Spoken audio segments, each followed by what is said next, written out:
इस breaking news చూస్తున్నాం తూర్పు గోదావరి జిల్లా ఆదికవి నన్నయ్య యూనివర్సిటీలో భారీ స్థాయిలో అవకతవకలు జరిగాయని వీసీకి రాజనగరం ఎమ్మెల్యే బత్తుల బలరామకృష్ణ ఫిర్యాదు చేశారు. యూనివర్సిటీలోని ప్రతి డిపార్ట్మెంట్ లో అవినీతి జరిగిందని ఆరోపించారు. దీనిపై CM Chandrababu deputy CM Pavan Kalyan దృష్టికి తీసుకువెళ్లి పూర్తి దర్యాప్తు చేయిస్తామని వీసీ తెలిపారు. అవసరమైతే సిఐడితో దర్యాప్తు చేయిస్తామన్నారు.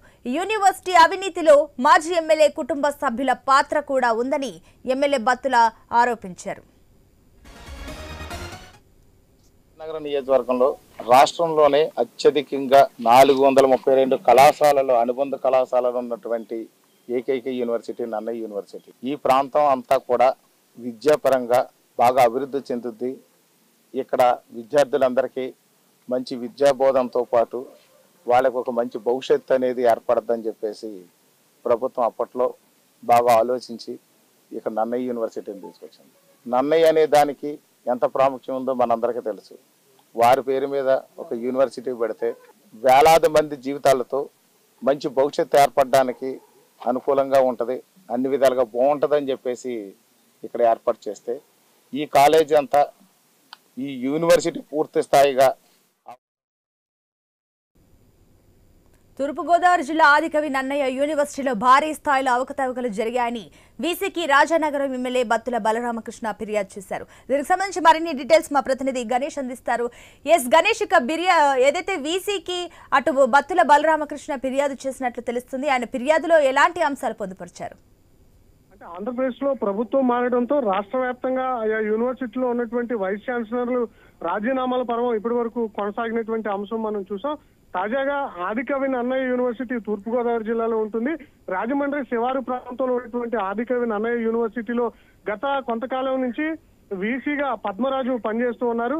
ప్రభుత్వం మారడంతో గత 4 రోజుల క్రితం ఆయన ఆదికవి నన్నయ్య యూనివర్సిటీ వీసీ పదవికి రాజీనామా చేశారు. ఇదే క్రమంలో బత్తుల బలరామకృష్ణ రాజానగరం ఎమ్మెల్యే గెలుపొందడం జరిగింది. ఈ క్రమంలో ఆయన ఆదికవి నన్నయ్య యూనివర్సిటీలో జరిగినటువంటి కొన్ని అవకతవకల మీద నేరుగా యూనివర్సిటీకి వెళ్లి పరిశీలన చేసే ప్రయత్నం చేశారు. గత ప్రభుత్వ పరిపాలనలో వీసీల ఆధ్వర్యంలో అనేక అవకతవకలు యూనివర్సిటీలో చోటు చేసుకున్నాయన్న ఆరోపణలు కూడా చేయడం జరిగింది. దీని మీద ప్రస్తుత వీసీకి కూడా ఫిర్యాదు చేయడం జరుగుతుందని ప్రకటించారు. యూనివర్సిటీలో జరిగినటువంటి అవినీతిపై చంద్రబాబుతో పాటు పవన్ కళ్యాణ్ దృష్టికి తీసుకెళ్లి దీని మీద దర్యాప్తు చేసే విధంగా పనిచేస్తానని చెప్పి బత్తుల బలరామకృష్ణ చెప్తూ వచ్చారు. యూనివర్సిటీలో ప్రతి డిపార్ట్మెంట్ లో కూడా అవినీతి జరిగింది, అవసరమైతే సిఐడితో దర్యాప్తు చేయిస్తామని చెప్పి బత్తుల బలరామకృష్ణ ప్రకటించినటువంటి సందర్భం కూడా ఉంది.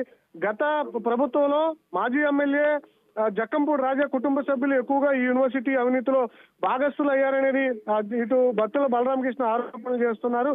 ఇదే క్రమంలో అంటే రాజీనామా చేసినటువంటి వీసీ పద్మరాజు తన మీద వస్తున్నటువంటి ఆరోపణలు కానీ యూనివర్సిటీలో జరిగినటువంటి అవకతవకల ఆరోపణల మీద కానీ దీని మీద పద్మరాజు ఏమైనా స్పందిస్తారా, లేదంటే జక్కంపూడి రాజా ఏమైనా స్పందిస్తారా, లేదంటే ప్రస్తుతం ఉన్నటువంటి వీసీ ఏమైనా స్పందిస్తారా అనేది మాత్రం చూడాల్సింది. ప్రస్తుతానికైతే యూనివర్సిటీల్లో ఈ రాజీనామాల పర్వం రాష్ట్ర వ్యాప్తంగా సంచలనం సృష్టించింది. ఇప్పుడు తాజాగా వాటి మీద ఆరోపణలు వస్తున్నటువంటి క్రమంలో దీని మీద ఏమైనా ప్రభుత్వం సిఐడి దర్యాప్తుకు ఆదిస్తుందా లేదనేది చూడాల్సి ఉంది.